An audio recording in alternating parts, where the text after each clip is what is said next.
Alors Lise, quand tu prends le bus, tu prends ton billet et... Ma télécommande. Quand tu prends le train, tu prends ton billet et... Ma télécommande. Alors vous l'avez compris, je suis Martin Rochon et aujourd'hui on parle télécommande. Alors Lise, tu prends ta télécommande de partout dans les transports, mais pourquoi ? Pourquoi je prends ma télécommande? Tout simplement parce que j'ai besoin de pouvoir localiser les arrêts de transport en commun ou les stations. Et puis, j'ai besoin aussi d'obtenir de l'information sur la destination, le numéro de la ligne, les éventuelles perturbations, enfin tout ce que les voyants voient, mais que je ne... vois pas. Mais que je ne vois Très pas. bien. Alors du coup, c'est le son. Est-ce que tu peux m'expliquer cette télécommande? Donc c'est la même que tu utilises pour les feux sonores radiocommandés. Donc le principe, c'est que je vais appuyer sur la télécommande et ça va déclencher un système audio. Mais du coup, les systèmes audio que ça déclenche, c'est quoi concrètement? En effet, cette télécommande, je l'utilise pour les feux sonores et c'est pour ça que dès que je sors de chez moi et que je me rends compte que je l'ai oublié, inutile de te dire que je fais immédiatement demi-tour. Et dans les transports, du coup, ça va me permettre de déclencher les balises sonores qui sont à l'entrée des stations de métro ou dans les gares. Ça me permet également de déclencher les bornes d'information voyageurs qui sont en fait ces afficheurs visuels sur les arrêts de bus mais qui sont aussi vocalisés.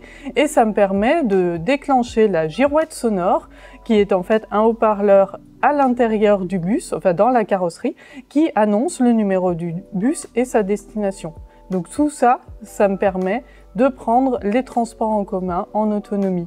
Ok, incroyable. Ça veut dire que les bornes d'info voyageurs, quand elles sont digitales, j'imagine que c'est pas l'arrêt de bus, mais quand elles sont digitales, elles sont sonorisées, elles sont toutes sonorisées ou il y en a qui ne le sont pas? Alors, elles ne le sont pas toutes, mais il faut savoir que c'est quand même une obligation réglementaire depuis 2007. Donc, normalement, elles devraient toutes l'être. Si elles ne le sont pas encore, c'est une question de programmation des investissements. Et je dirais qu'il est temps de s'y mettre en 2023. Ok, et la girouette sonore, chaque bus, pareil, il y a un haut-parleur, t'appuies et ça te donne en fait le nom du bus, enfin le numéro de bus et la destination. Là aussi, tous les bus qui sont mis en service doivent être équipés de cette girouette sonore. Okay. Qui double l'information visuelle. Eh ben écoute, c'est super intéressant. Les balises sonores, évidemment, on les connaît. Alors on en voit beaucoup, notamment dans les gares SNCF. C'est ces petits haut-parleurs qui sont à tous les endroits stratégiques. Et puis sur des stations de métro, à Lyon, à Paris, à Toulouse.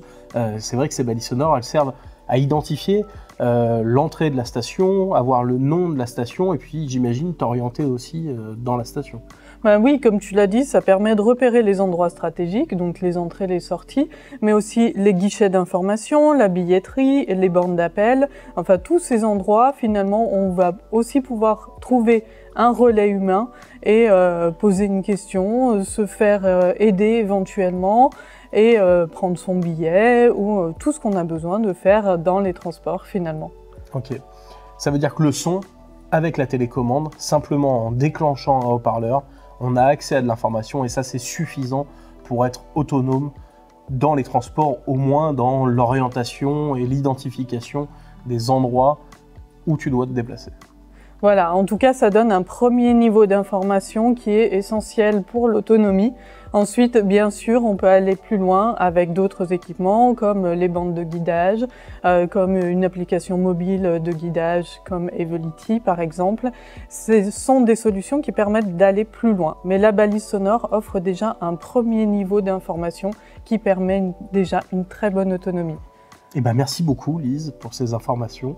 C'était très instructif et je ne pensais pas qu'on pouvait faire sonner autant de choses dans les transports grâce à la télécommande. Et pourtant, si.